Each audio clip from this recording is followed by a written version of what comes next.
আসসালামু আলাইকুম রহমতুল্লাহ নাহমাদুহু ওয়া নুসাল্লি আলা রাসূলিহিল কারীম আম্মা বাদ।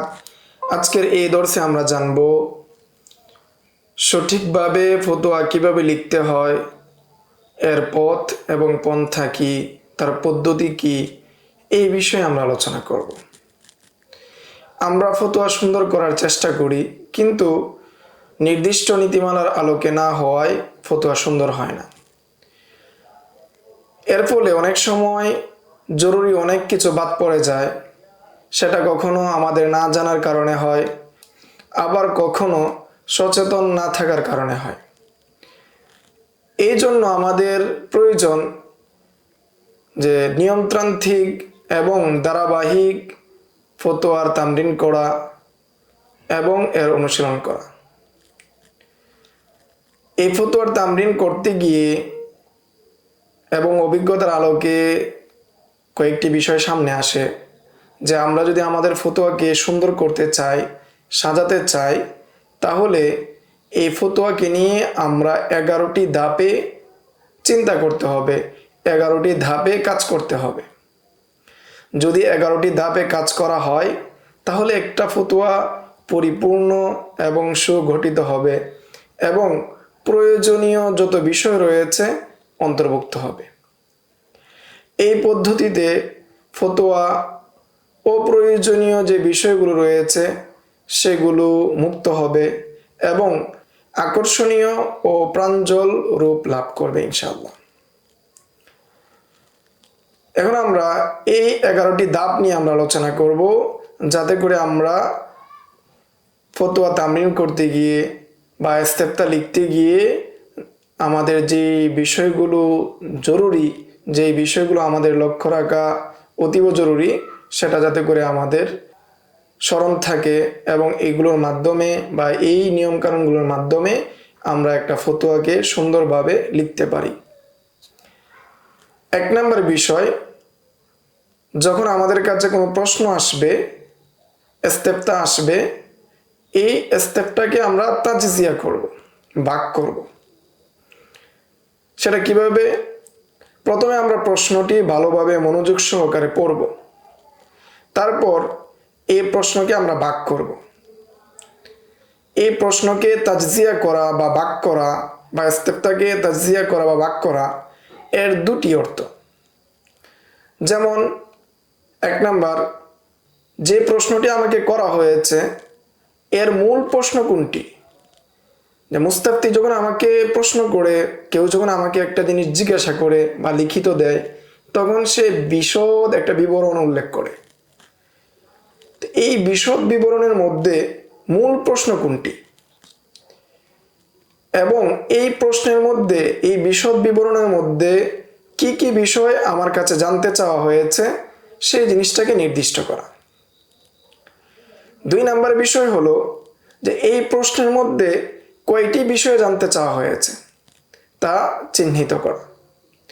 কখনো এমন হয় যে মুস্তাফতি অবিন্যস্তভাবে প্রশ্ন লিখে, যে সাজিয়ে গুছিয়ে না লিখে এটা অবিন্যস্তভাবে লিখেছে।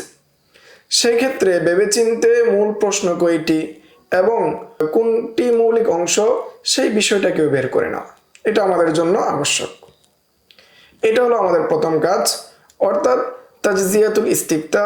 ইস্তিফতা যেটা আমাদের কাছে এসেছে বা যিনি আমাকে জিজ্ঞাসা করেছেন শরীয়ী বিষয়ে, সেটার মধ্যে মৌলিক প্রশ্ন কোনটি বা মূল প্রশ্ন কোনটা বিশদ বিবরণের মাঝে, আর কয়টি এখানে প্রশ্ন বা এই প্রশ্নের তাজজিয়া বা জুজ কয়টি, সেটি আমাকে প্রথমেই নির্দিষ্ট করে নিতে হবে। 11টি বিষয়ের 2 নাম্বার হলো হাওলা বের করা, অর্থাৎ আমি কোন কোন কিতাব থেকে এই ইস্তেফতার জবাব দিব, সেটার প্রতি আমাদের মনোযোগ হওয়া। আমরা যখন প্রশ্ন পড়ব, প্রশ্ন পড়ার পর সবচেয়ে গুরুত্বপূর্ণ কাজ হলো আমাদের প্রশ্ন পড়ার পর যে আমাদের হাওলা বের করা, এবং যেই কিতাব আমি খুঁজবো ওই কিতাবের মধ্যে যখন আমি এই প্রশ্নের উত্তর পেয়ে যাব, তখন ওই উত্তরের আলোকে বা ওই ইবারতের আলোকে আমার জবাবটা লেখা।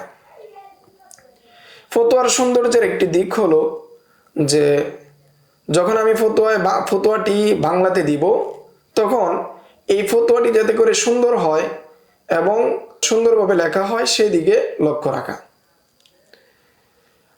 অর্থাৎ বাংলা লেখা সুন্দর হওয়া সাথে সাথে ফতোয়ার যে হাওলা দিব, আমরা কিতাবের উদ্ধৃতি দিব, সেই উদ্ধৃতির বিন্যাস, যে বিন্যাসটা সুন্দর হওয়া, সাথে সাথে আমার উপস্থাপনা যে হচ্ছে, যে উপস্থাপনাটা কেমন হচ্ছে সেই উপস্থাপনাটার দিকেও লক্ষ্য রাখা। ধারাবাহিক এবং মুতাকাদ্দিমিনের দিকে লক্ষ্য করে হাওলাকে সাজানো। আমাদের যদি সঠিকভাবে প্রশ্নের যে উদ্ধৃতি বা প্রশ্নের উত্তরের যে উদ্ধৃতি বা হাওলা রয়েছে সেটা যদি বের করতে হয় তাহলে আমাদের দুটি কাজ করতে হবে। প্রথম কাজ হলো আমাদের চিন্তামূলক কাজ, দ্বিতীয় কাজ হলো আমাদের কর্মমূলক কাজ। প্রথম বিষয়টা আমাদের এই বিষয়টা নিয়ে চিন্তা করতে হবে, 2 নাম্বার আমাদের কাজ করতে হবে। এখানে আমাদের চিন্তামূলক কাজ কি কি? চিন্তামূলক কাজের অর্থ হলো বা চিন্তামূলক কাজ বলতে এখানে বোঝানো হয়েছে, প্রথমে আমাদের চিন্তা করতে হবে, ফিকির করতে হবে যে যেই বিষয়ে আমাকে মাসআলাটি জিজ্ঞাসা করা হয়েছে, যেই বিষয়ে আমাকে প্রশ্ন করা হয়েছে সেই বিষয়ের উত্তরটি যে ফিকহের কোন কোন কিতাবে এবং কিতাবের মধ্যে যে অধ্যায় রয়েছে, কিতাব রয়েছে সেটা কোন অধ্যায়ে এবং কোন বাবের সাথে সংশ্লিষ্ট, কোন বাবের সাথে সেটার তাআল্লুক বা সম্পর্ক, বা কোন কিতাবের কোন জায়গায় গিয়ে পাওয়া যেতে পারে সেটা নিয়ে ফিকির করা। এটা যখন আমরা চিন্তা করব, এই বিষয়ে যখন আমরা ফিকির করব তখন দেখা যাবে যে একটি প্রশ্নের উত্তর একাধিক স্থানে পাওয়া যেতে পারে।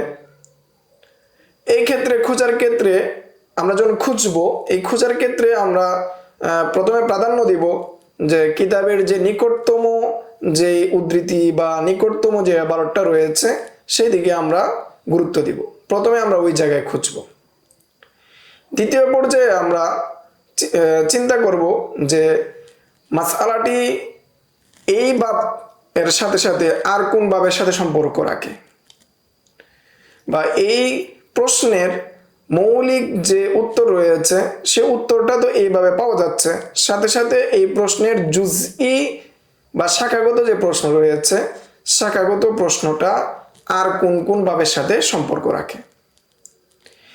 তৃতীয় পর্যায়ে আমরা চিন্তা করব যে এই মাসআলার কয়টি অংশের হাওলা বের করতে হবে, বা যে প্রশ্নটা করা হয়েছে এই প্রশ্নটার উত্তর শুধু কি এক বাবের এক স্থান থেকে হবে, না এক বাবের বিভিন্ন জায়গা থেকে ইবারত খুঁজতে হবে, নাকি এক কিতাবের বিভিন্ন অধ্যায় থেকে ইবারত খুঁজতে হবে, সেটা আমাদের ফিকির করতে হবে।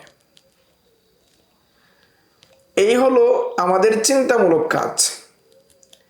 চিন্তামূলক কাজ যখন হয়ে যাবে, অর্থাৎ আমরা প্রশ্নটি বুঝলাম, প্রশ্নটি বোঝার পর আমরা চিন্তা করব যে এই প্রশ্নের হাওলা কোন কোন জায়গায় হতে পারে, এটা যখন আমরা বুঝলাম বা আমরা চিন্তা করলাম, এরপর আমাদের কাজ হবে যে কর্মমূলক কাজ, যে এখানে আমাদের কি কি কাজ করতে হবে, অর্থাৎ বাস্তবে আমাদের কি কি কাজ করতে হবে এখানে সেটা শুরু হবে।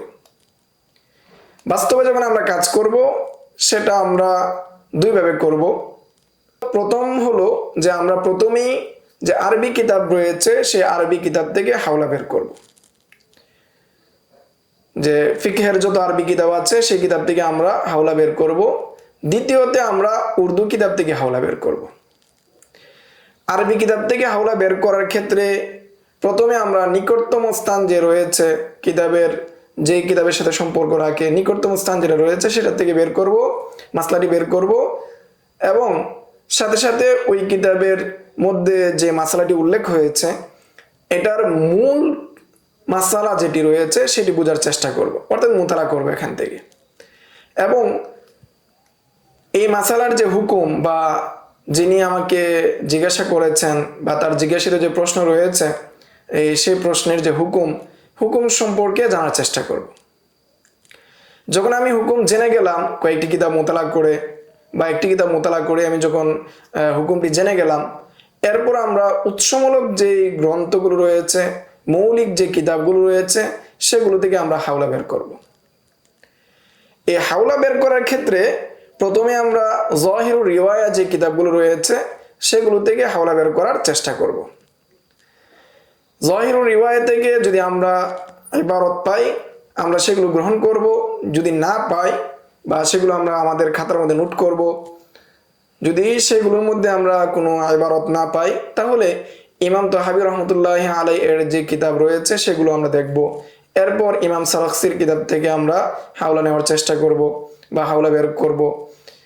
এইভাবে ক্রমান্বয়ে আমরা নিচের দিকে, অর্থাৎ এই ইমামদের স্তর এবং তাদের যে যুগ হিজরি সন রয়েছে সেগুলোর দিকে লক্ষ্য করে করে আমরা সবগুলো কিতাব থেকে এই মাসালার যে বা এই প্রশ্নের সাথে সম্পৃক্ত যে আরবি ইবারত রয়েছে সেগুলো আমরা আমাদের নোটের মধ্যে বা তামরিনের যে খাতা রয়েছে সেই খাতার মধ্যে একত্রিত করব।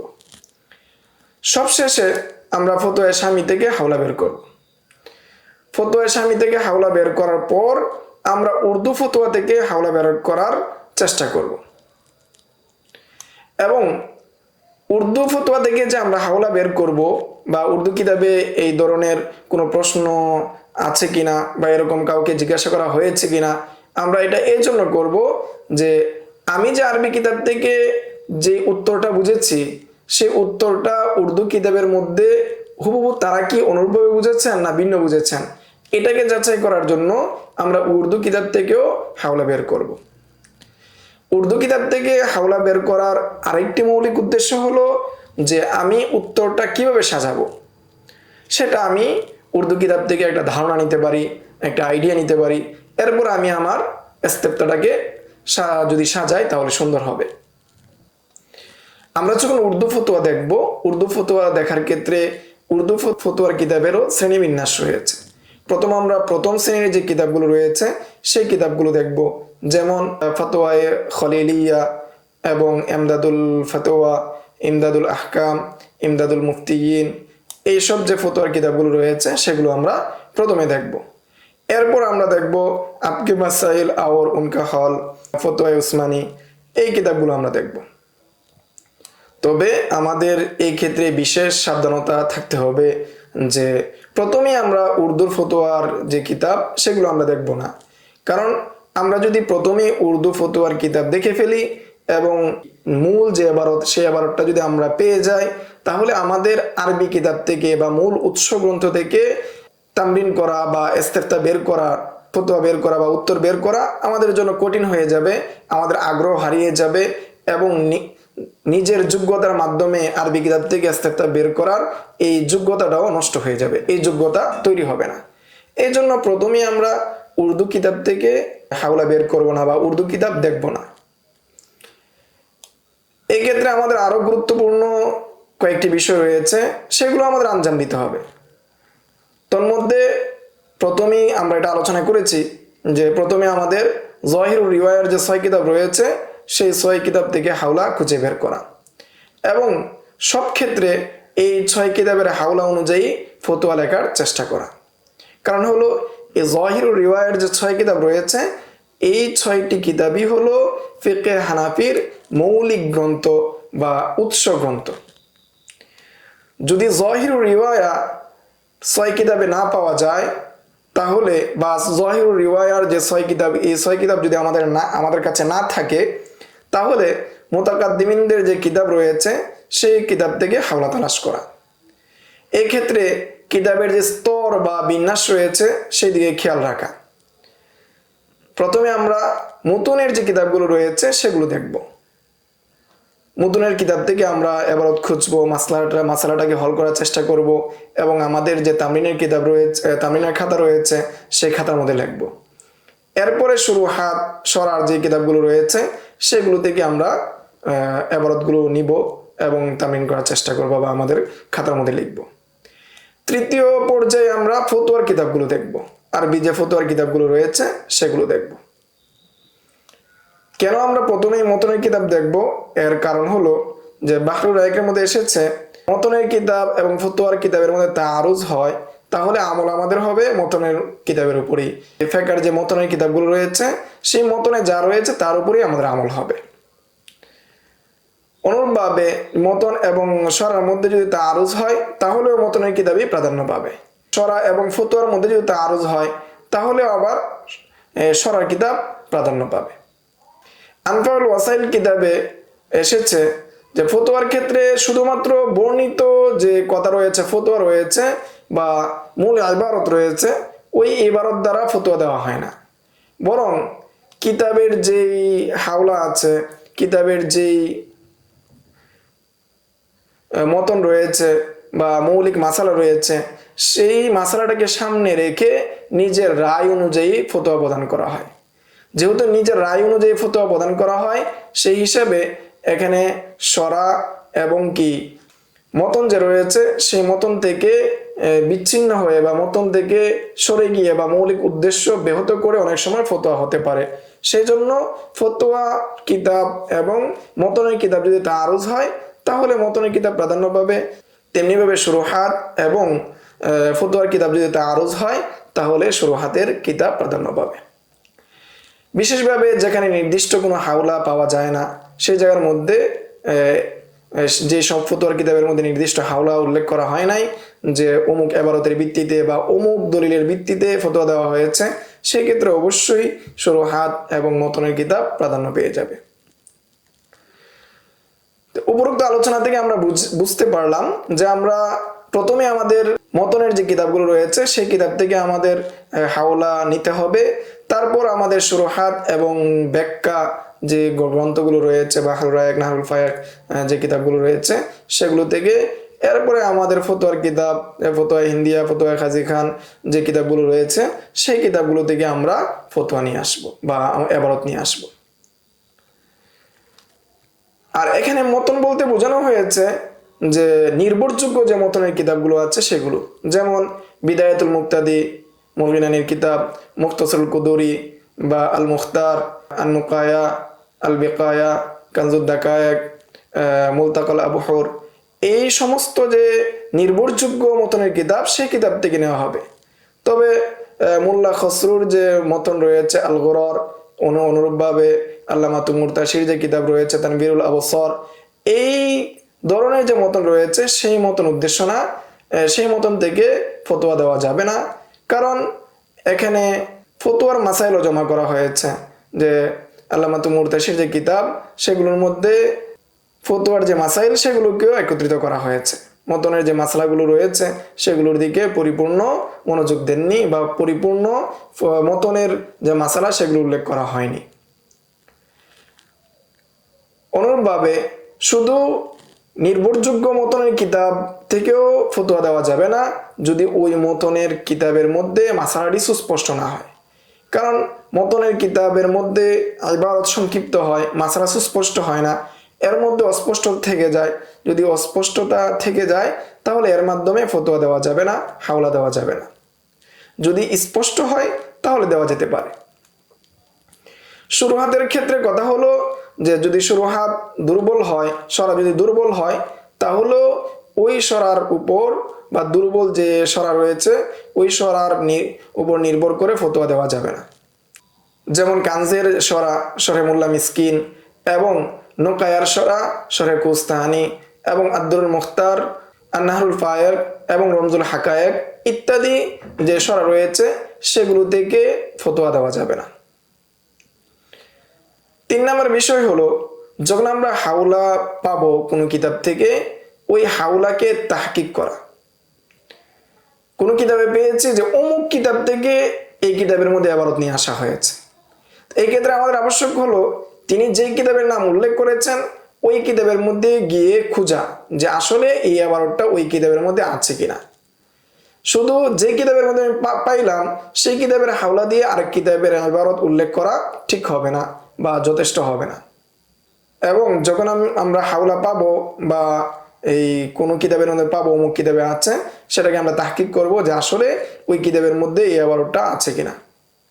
কেননা মুতাআখিরিনদের অনেক কিতাবের মধ্যে এমন পাওয়া গিয়েছে যে পূর্বে একজন ভুল করেছেন, ধারাবাহিকভাবে সেই কিতাবের উপর নির্ভর করে যারা লিখেছেন সবাই ভুল করেছেন। অথচ প্রথম যিনি ভুল করেছেন তার থেকেই সবাই কি করেছে, ভুল করেছে। কেউ তার পূর্বের যে কিতাবটা রয়েছে সেই কিতাবের মধ্যে কেউ দেখেনি। না দেখার কারণে এই ভুলটা পরবর্তী 20-30টা কিতাব পর্যন্ত অনুরূপ ভুলটা চলে আসছে। এজন্য আমাদের যে কোনো ইবারত পাবো, যে কোনো হাওলা পাবো, যদি অন্য কিতাব থেকে হাওলা দেওয়া হয় তাহলে সেটা আমাদের তাহকিক করতে হবে। যদি আমরা তাহকিক না করি তাহলে ভুল হওয়ার সম্ভাবনা থাকবে। এর অসংখ্য উদাহরণ রয়েছে। এই বিষয়ে আল্লামা ইবনে নুজাইম রাহিমাহুল্লাহ তিনি তার আল বাহরুর রায়ক কিতাবের মধ্যে উল্লেখ করেছেন।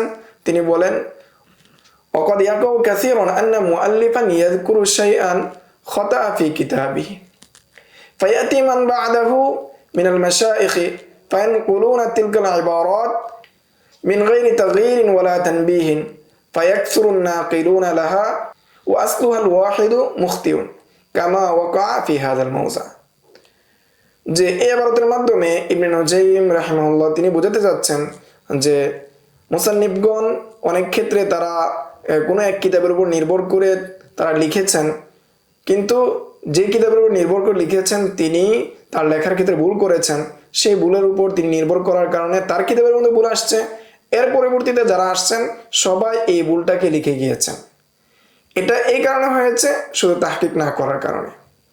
এই জন্য যিনি ফতোয়া দিবেন বা কোনো বিষয়ে তাহকিক করবেন, তাহকিকের ক্ষেত্রে কোনোভাবেই নির্দিষ্ট কিতাবের উপর নির্ভর করা যাবে না, বরং ওই কিতাবের মধ্যে যদি অন্য কিতাবের হাওলা থাকে তাহলে অবশ্যই ওই কিতাব নিচে দেখতে হবে। 4 নম্বর বিষয় হলো যে পর্যাপ্ত পরিমাণ কিতাবের হাওলা বের করা। যে 1-2টা কিতাব দেখে আমি ফতোয়া দিয়ে দিলাম, এটা ঠিক হবে না, বরং যথেষ্ট পরিমাণ কিতাব আমাকে দেখতে হবে। যে দেখা যাচ্ছে যে আমি 1-2টা কিতাবের দেখে আমি ফতোয়া দিয়ে দিলাম বা মাসলা বলে দিলাম, কিন্তু অন্য আরো কয়েকটা কিতাব যদি দেখতাম তাহলে এই প্রশ্নের উত্তরটা ভিন্ন হতো। যে সময়ের পরিবর্তনের কারণে মাসলা পরিবর্তন হয়েছে বা বিভিন্ন কারণে মাসলাটা পরিবর্তন হয়েছে, কিন্তু আমি তাহকিক না করার কারণে, অধিক কিতাব না দেখার কারণে যে আমার মাসলাটা বা আমার উত্তরটা সঠিক হবে না। এজন্য 1-2টা কিতাব দেখলে হবে না। আর আমাদের প্রাথমিক সময়ে যখন আমরা এখানে তামরিন করব, তামরিন করার ক্ষেত্রে কমপক্ষে আমরা আমাদের 20টি 30টি 40টি কিতাব থেকে আমাদের হাওলা বের করতে হবে। যদি 20 থেকে 30টি কিতাব থেকে আমরা হাওলা বের করি, এতে আমাদের ওই কিতাবের সাথে একটা সম্পর্ক তৈরি হবে, ওই কিতাব সম্পর্কে আমার পরিচয় হবে এবং আমার ইলমি যে সমাজ এবং দ্বীনের যে গভীরতা সেটাও আমাদের বাড়বে। এবং সাথে সাথে আমি যখন ইবারতটা নকল করব, ইবারত নকল করার ক্ষেত্রে আমাদের বা ইবারত যখন আমি খাতার মধ্যে আমরা লিখব, তখন এই ক্ষেত্রে আমাদের কয়েকটি বিষয় গুরুত্ব দিতে হবে। তোর মধ্যে আমি কতটুকু ইবারত লিখব, সংক্ষেপ করে ফেলবো না বেশি লিখব। এখানে বেশি লেখাটাও দূষণীয়, অনুরূপভাবে সংক্ষেপে লেখাটাও দূষণীয়। যদি আমি সংক্ষেপে লিখতে চাই, কম লিখতে চাই, তাহলে এই ক্ষেত্রে অনেক কয়েদ থাকবে যে কয়েকটা বাদ পড়ে যাবে। আবার আমি যদি বেশি ইবারত লিখি তাহলে এটা মুহমাল হয়ে যাবে, আমার কষ্ট হয়ে যাবে, লিখতেও সময় ব্যয় হবে, সাথে সাথে এখান থেকে মাওজা ইস্তেশাদ যেটা রয়েছে সেটাও আমার বের করা কঠিন হয়ে যাবে। এই জন্য চিন্তা ফিকির করে লম্বা ইবারত উঠানো যাবে না।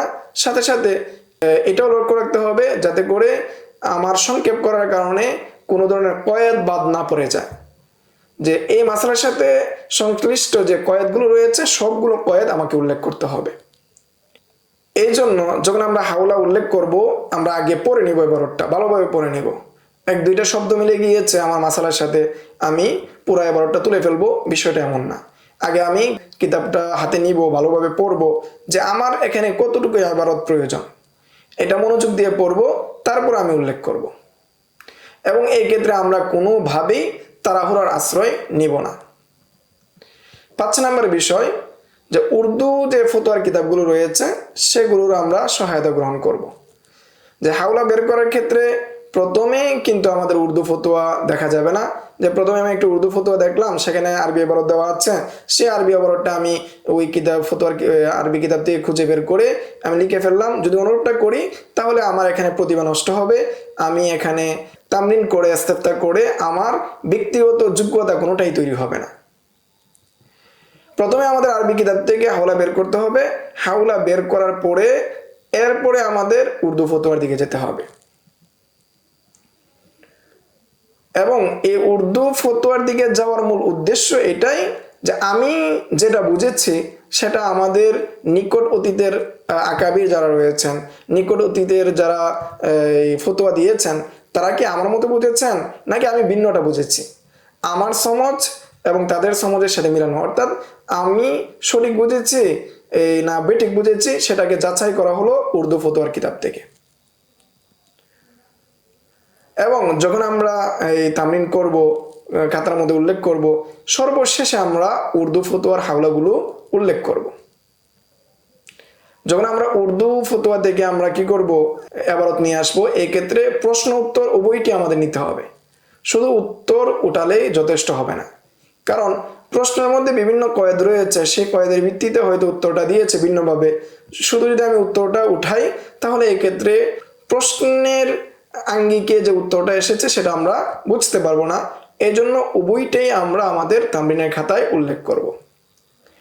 6 নম্বর বিষয় যে হাওলা কিভাবে লিখব, এটার পদ্ধতি কি, হাওলা লেখার পদ্ধতি কি।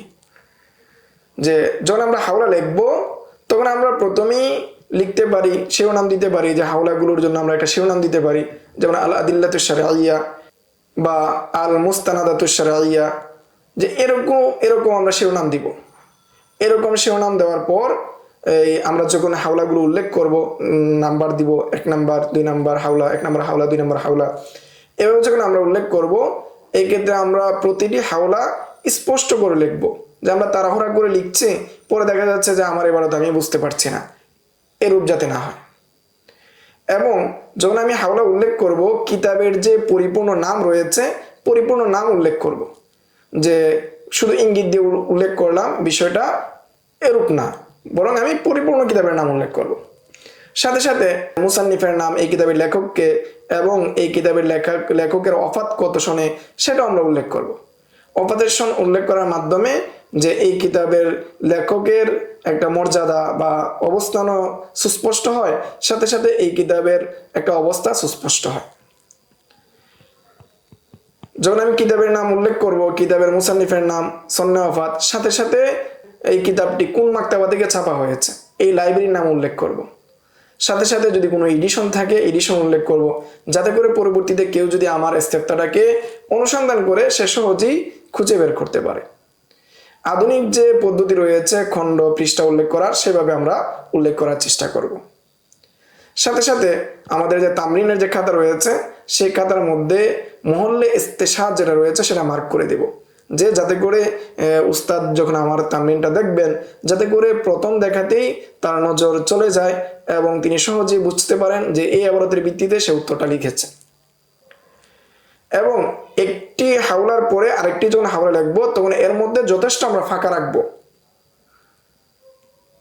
এই ফাঁকা রাখার মাধ্যমে সুস্পষ্ট হবে কতটুকু এই কিতাবের ইবারত, পরের ইবারত কতটুকু বা পরের কিতাবের ইবারত কতটুকু, সেটা সুস্পষ্ট হবে। আর উর্দু ফতোয়া যখন লিখবো সেটা আমরা পূর্বেই বলেছি, সেটা হলো যে প্রশ্ন এবং উত্তর উভয়টি লিখব। যখন কোনো বড় ব্যক্তির নাম লিখবো তখন ইমামদের শুরুতে আমরা বা কোনো কিতাবের লেখকের নাম লিখবো তখন আমরা ইমাম শব্দটা লিখবো। এটা হলো তাদের মর্যাদাটাকে আমরা পরিপূর্ণ আমাদের লেখার মধ্যে প্রকাশ করব। সংক্ষিপ্ততার জন্য ইমাম শব্দ বাদ দিয়ে দিব না। এরপরে আমরা যেখানে রাসূলের উপর দুরূদ রয়েছে সেই দুরূদের ক্ষেত্রে আমরা পরিপূর্ণ দুরূদ লিখবো, সংক্ষিপ্ত লিখবো না। দুরূদ পড়া একটা ইবাদত আমাদের জন্য, তো আমাদের লেখার যখন স্থান আসবে বা লেখা লিখতে হয় তখন আমরা পরিপূর্ণটা লিখবো, সাথে সাথে মুখেও বলবো, যাতে করে এর সাথে সাথে আমার উপর রহমত বর্ষিত হয় এবং আমার ফতোয়া লেখাটা সহজ হয়। যখন জীবিত কোনো ব্যক্তির কিতাব থেকে আমরা হাওলা উল্লেখ করব, ওই ব্যক্তির নামের শেষে আমরা হাফিজাহুল্লাহ এরূপ শব্দের মাধ্যমে তার জন্য দোয়া করব। যখন হাদিস লিখব বা হাওলার মধ্যে হাদিস নিয়ে আসবো তখন হাদিসের নাম্বার দিব, কোরআন আয়াত উল্লেখ করলে সূরা এবং কি আয়াত নাম্বার সেটা উল্লেখ করব। এবং হাদিস যখন আমরা উল্লেখ করব তখন হাদিসের ক্ষেত্রে বিশেষভাবে আমাদের হাদিসের হুকুম অর্থাৎ হুকমুল ইসনাদ একটা শিরোনাম দিব। এবং হুকমুল ইসনাদের উপর আমরা চেষ্টা করব যাতে করে ইমামদের যে আকওয়াল রয়েছে, ইমামদের যে কৌল রয়েছে সেগুলোকে নিয়ে আসতে। যখন আমরা সবগুলো হাওলা উল্লেখ করব তখন আমরা সবগুলো হাওলার পরে আমরা ইন্তাহা লিখব। এইভাবে আমরা আমাদের যে ফতোয়া রয়েছে সেই ফতোয়াটাকে সাজাবো এবং বাকি আরো কয়েকটি বিষয় রয়েছে সেই বিষয়গুলো আমরা সামনের দর্শে বা সামনের ভিডিওতে আলোচনা করব ইনশাআল্লাহ। আসসালামু আলাইকুম ওয়া রাহমাতুল্লাহ। يؤتي الحكمة من يشاء ومن يؤت الحكمة فقد أوتي خيرا كثيرا وما يذكر إلا أولو الألباب